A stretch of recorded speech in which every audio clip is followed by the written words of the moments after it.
Hanap mo ba ay pangporma at reliable na motorcycle?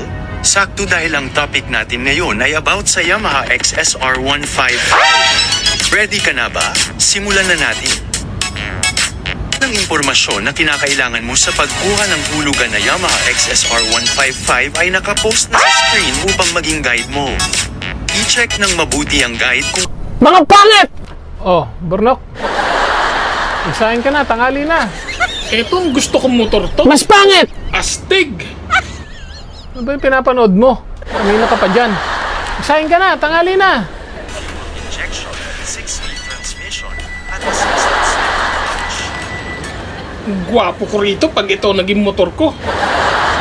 Maglalabas ako ng motor tol eh. Gusto ko talaga to eh. Tsaka...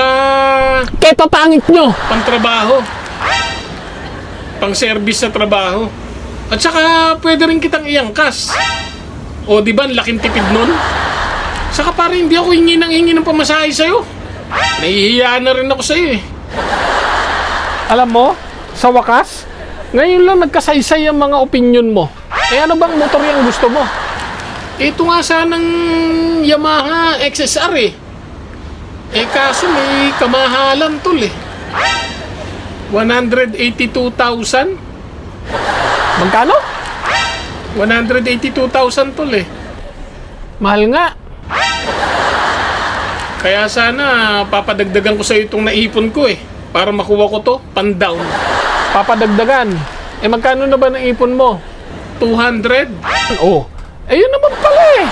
Meron ka ng 200 eh. Di cash mo na para hindi ka na nagmamantli niyan. Hindi ka na maghuhulog ng buwan-buwan. Pesos. 200 pesos. Magkano? 200 pesos. Oo tol, 200 pesos.